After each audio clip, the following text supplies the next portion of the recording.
Bonjour à tous, donc aujourd'hui on se retrouve pour un tuto, enfin plutôt une recette Fimo sur comment faire sa Fimo soi-même. Vous aurez besoin de farine de blé, donc type 45 c'est la meilleure, puis du vinaigre, donc prenez du vinaigre blanc, c'est parce que moi j'en avais plus, de l'huile d'olive, donc aussi du sel, et pour finir de l'eau. Donc les outils, une cuillère à soupe, une cuillère à café, et facultatif, une cuillère en bois. Et bien sûr, pour finir, un saladier. Donc après, pour commencer, nous allons prendre la farine de blé et notre cuillère à soupe. Donc on va mettre une cuillère à soupe de farine, 2 cuillères à soupe de farine, 3 cuillères à soupe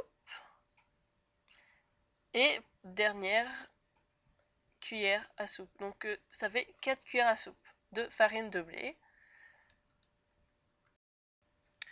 Ensuite, on va prendre l'huile d'olive et notre cuillère à soupe. Donc on va mettre une cuillère à soupe, 2 cuillères, 3 cuillères et quatrième cuillère, donc 4 cuillères d'huile d'olive. Après, on va prendre notre spatule en bois. Donc, bien sûr, vous pouvez aussi mélanger avec votre cuillère à soupe. Mais moi, je préfère parce que j'aime pas le bruit de la cuillère à soupe quand ça mélange. Bref, donc ça va donner une espèce de matière granuleuse. Ça va pas encore ressembler à de la pâte, donc ne vous inquiétez pas. Une fois cette étape terminée, on va passer au vinaigre. Donc comme je vous ai dit, prenez plutôt du vinaigre blanc. Moi j'avais que du vinaigre de vin. J'ai pris ça. Mais prenez plutôt du vinaigre blanc, c'est mieux. Donc notre cuillère à soupe, donc on va prendre une cuillère à soupe, 2 cuillères et 3 cuillères. Donc 3 cuillères à soupe de vinaigre. Donc après vous allez reprendre votre spatule en bois et on va encore mélanger. En plus, je remarque que le vinaigre colore ma pâte en un peu rouge. C'est pas très beau, mais bon, tant pis. Donc c'est pas encore mieux qu'avant, c'est toujours sablonneux, comment dire, ouais, poudreux. Enfin, ça, pareil, ça ressemble pas encore à la pâte, mais vous verrez dès qu'on va rajouter l'eau. Donc là, on va prendre du sel et notre cuillère à café. Et donc on va verser une cuillère à café de sel. Donc ça, c'est pas obligatoire. Mais c'est pour la conservation, ça conserve plus longtemps la pâte. Bref, c'est pas obligatoire.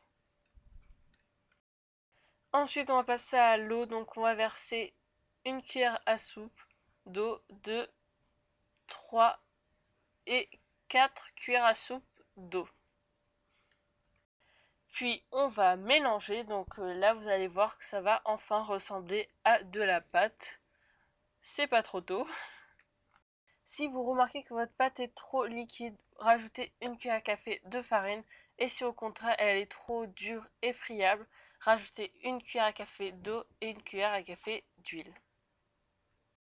Maintenant, on va se salir les mains. Donc on va prendre la pâte dans nos mains et la malaxer, la pétrir en fait, pour bien pouvoir la mélanger, hein, pour que ce soit bien un mélange homogène, je sais pas si ça se dit.